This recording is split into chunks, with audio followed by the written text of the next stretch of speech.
Let them love you. I find that a lot of business owners confuse marketing with branding. They might say things like, I want our brand to be synonymous with quality. Our reputation is that we have great customer service. Now, on the surface, these all seem like reasonable things. After all, who wouldn't want their brand to be associated with quality and great customer service? And therein lies the problem, because nobody wouldn't want that, or at least nobody who wants to have a thriving, successful business. Things like quality products, great services, or outstanding customer care should be considered the cost of admission to being in business. Everybody who is a viable competitor can and does claim the same thing. In the quest to make yourself stand out, you really end up doing everything humanly possible to blend in and become invisible. Now, let's start with naming your business. As a designer, I dream of clients coming my way with unique business names. Names that stand out from the crowd and make people ask, where did you get that name? The name of your business tells people right from the start how unique they can expect you to be in your industry. That's why my personal brands all have unique names like Fuel Blue, Planet Bonehead, One Man's Angst, and Be a Rock Star. Not quality graphic design or awesome kid cartoons, best branding tips, Bobby's music. The name of your business is an opportunity to grab attention, remain memorable, and elevate yourself above the crowd. But all too many businesses simply paste meaningless words like superior or best, or the owner's name, in front of what they do or make, as in Superior Business Thingy, or Best Widgets, or Smith Business Services, or Tim's Place. And in my opinion, you may as well name your company Acme Generic Stuff, because they're just as meaningless and forgettable. A brand is who you are. I often speak about how a brand is nothing more than a mental image that people have of you. What people think about you is your brand. We all have the power to shape that image through our branding efforts. Quality products and services, outstanding customer care, and attention to detail should be at the core of any business. But these things are not your brand, nor anyone else's. They're simply the bare minimum that people expect from any business they deal with. And I really don't think that you set out to say, our brand is that we provide the absolute bare minimum that people might expect of us. It may be true that you and all your competitors are trying to establish yourselves as the best in this or the best at that, but you have one thing that they will never have. You. As an entrepreneur, you get to set the tone of your business. You get to decide what doing business with you is like. You get to determine how to project that. You might inject some unexpected qualities like humor or cleverness or sarcasm into your marketing materials. Now, contrary to popular belief, you're allowed to show off the fact that you're a human being with a personality. Businesses do not need to be stoic, sterile institutions devoid of any passion or character. In fact, I bet if you think of some of your own favorite businesses to deal with, it's usually because of the people or the person behind it. They appeal to you on a personal level.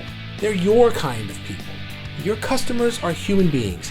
They want to deal with other caring humans who love and feel and think and who have passions for the things that make life worth living. They want to deal with their kind of people. Now, if you're their kind of people, you have to find a way of showing that to them. Make it obvious. So please, please, please, please, please stop speaking at your prospects and customers about how state-of-the-art your widgets are or how your service is exceedingly superior to everyone else's. Nobody hears that. Nobody connects to that. Nobody gives a crap about that. Tell them instead about how your love for music led you on the path to your current industry, or how your passion for animals inspired you to develop some new gadget, or how your lifelong fascination with space travel sparked the idea for your latest and greatest service.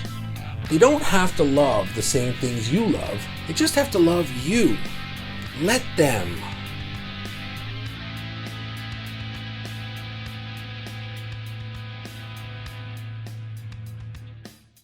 Be a rock star. This very course is me raising the bar on my own brand because it really reflects me, The authentic me. This is what I've always been about, helping people connect to their core genius and be their authentic selves. You can see right away that this is not something relatively straightforward, like how to set up a YouTube channel or how to design a logo or a website. And because it wasn't straightforward, I shied away from it for a long time. I too fell into the trap of some people are not going to get this, and it really isn't something I can explain with a quick elevator pitch, so I'll just dabble in it for a little, but I'll keep my main business as a diluted substitute for my authentic brand.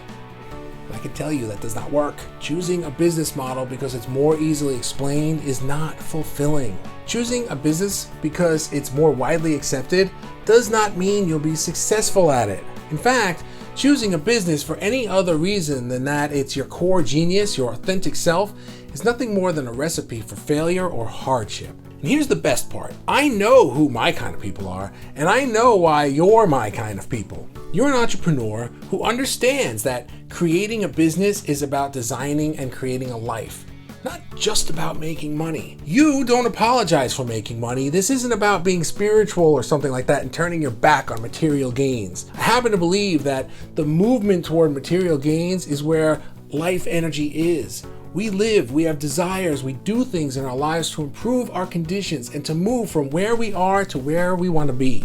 Very often, that movement results in material gains, especially in the case of entrepreneurship and business. But you understand that the material gains and the spiritual gains go hand in hand. You can't enjoy life and be fulfilled by one without the other. What good is spiritual enlightenment if you live below your means or in poverty? How is that a life? And what good are material gains if you have to give up your life and soul to get them? What good is having all the riches in the world if you have no time to enjoy them or nobody to share them with?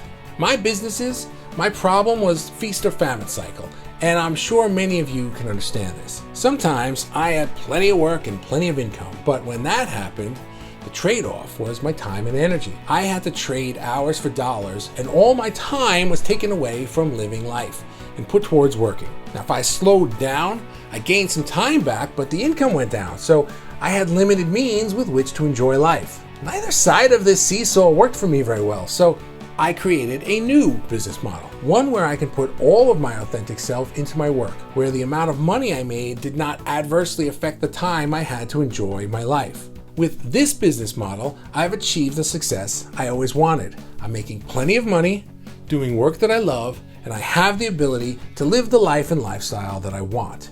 That's what I've always wanted for myself, and that's what I want for you.